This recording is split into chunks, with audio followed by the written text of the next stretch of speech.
The eviction notice was already printed, folded, and sitting in the inside pocket of Marcus Colton's coat when he took the elevator to the 4th floor himself, which he never did. Marcus was 45, the sole owner of Colton Property Group. 22 buildings across the city, and a policy he had followed without exception for 11 years. He did not deliver eviction notices personally. That was what property managers were for.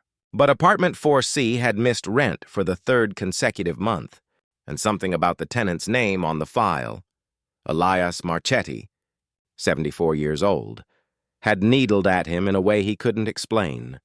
So he had come himself, unannounced, on a Tuesday afternoon in October. What Marcus did not know, standing in that hallway with a folded notice and a closed heart, was that in less than 10 minutes he would be looking at the only image that existed of his mother's face. Hanging on a stranger's wall, Marcus knocked twice. The door opened on a man smaller than his file photo suggested, silver-haired, stooped slightly at the shoulders, wearing a paint-stained cardigan despite the mild afternoon. Elias Marchetti had the kind of eyes that seemed to look through a person's posture rather than at their face, the way people look who have spent a lifetime studying what light does to a jawline, a brow the corner of a mouth. "Mr. Marchetti," Marcus said, already reaching for the notice. "I'm here regarding your account. You're 3 months behind, and I'm afraid—" "Come in," Elias said before Marcus could finish, stepping back from the door with the easy hospitality of a man who had never learned to be afraid of bad news arriving in person. "I have coffee.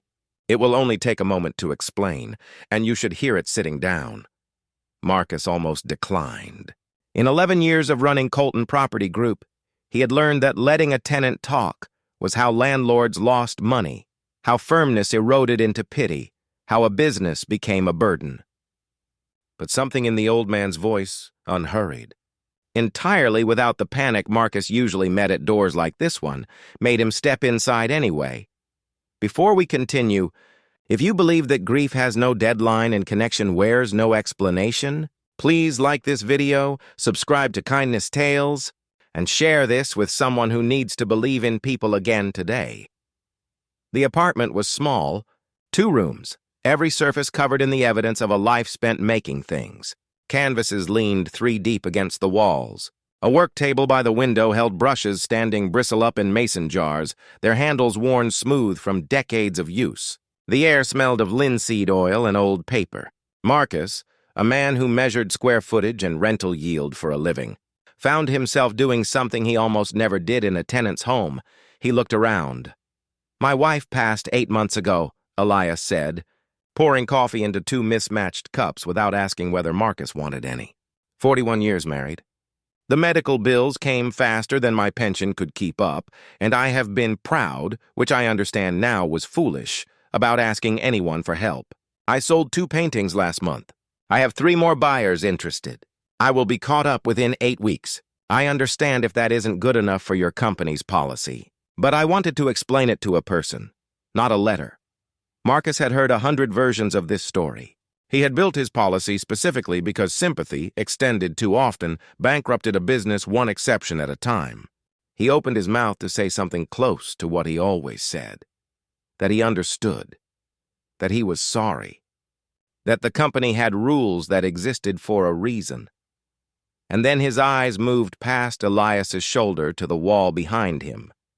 And the sentence dissolved before it reached his mouth. It was a portrait. Oil on canvas, roughly 2 feet by 3, unframed, hung with a single nail through a hole worn ragged at the top edge from years of being moved and rehung. A woman, perhaps 30, dark hair loose around her shoulders, wearing a pale green dress with a collar Marcus somehow impossibly remembered the texture of against his own small hand. She was laughing at something outside the frame, caught mid-turn, one hand raised toward whoever was looking at her. Marcus had seen that face exactly once before, in a single photograph that had burned in a house fire when he was 7 years old, along with every other image his family had ever owned of his mother. "Where did you get that?" Marcus said. His voice did not sound like his own voice. Elias turned to follow his gaze, and something shifted across the old man's face, recognition, And then, slowly, disbelief. I painted her. A long time ago. 40 years, perhaps more. Why do you ask? What was her name? Marcus said. And now he had crossed the room without deciding to, standing close enough to the canvas to see the individual brushstrokes that had built her face out of nothing, decades before he was born into a world that would take her from him before he turned 8. Grace, Elias said quietly. Grace Ansel, before she married. I knew her when we were young, in the years before either of us had anyone else. She used to sit for me on Sunday afternoons in a park 2 blocks from here, and I painted her 7 times that year, though this is the only one that survived. She married a man named Colton the following spring. I lost touch with her not long after. I heard many years later that she had passed. I never learned the details. I kept this painting because I could not bring myself to sell the only image I had left of someone who mattered to me at a time when very little else did. Marcus stood completely still, staring at his mother's face rendered by a stranger's hand 4 decades ago, in a color and detail no photograph in his family had ever preserved, because every photograph his family had ever owned had turned to ash in a fire that also took the only home he remembered feeling safe in. She was my mother, Marcus said. She died when I was 7. Everything we had of her, every photo, every letter, burned in a house fire 2 years later. I have not seen her face in 38 years. I don't remember it. I have been trying to remember it my entire life, and I couldn't. And now it's hanging on your wall. Elias sat down slowly in the chair behind him, the coffee forgotten, his hand rising to cover his mouth the way a person's hand rises when the past arrives somewhere it was never supposed to reach. You are Grace's son. I am Grace's son, Marcus repeated. And for the first time in longer than he could remember, his voice broke on words that had nothing to do with money. Neither man spoke for a long moment. The eviction notice sat forgotten in the inside pocket of Marcus's coat, folded and useless, the kind of paper that had, an hour ago, represented the entire purpose of this visit and now represented nothing at all measured against the size of what had just happened in this small, cluttered room. I loved her, Elias said finally, quietly, an old man's honesty arriving without performance. Not in the way that complicates a marriage. She married before I had the courage to say anything, and I respected that completely. But I loved the version of her I knew that year, the one who laughed at things that weren't funny just to see if I would laugh too. I painted her because I did not want to forget her. I never imagined that painting would end up being the thing that let her son see her face again. Marcus reached out, not touching the canvas, just holding his hand near it, the way a person holds their hand near a fire to feel the warmth without risking the burn. He thought of his father, who had never spoken of Grace after the funeral, who had raised him in a silence so total that Marcus had grown into an adult who built walls instead of relationships, who measured his worth in units of property because property, unlike people, could not leave without warning. He thought of every closed door he had walked through in 11 years of running this company, every tenant's grief he had learned to fold neatly into a policy so it would not touch him. I came here to evict you, Marcus said. I know, Elias said. I could tell from the way you were holding that envelope. I'm not going to.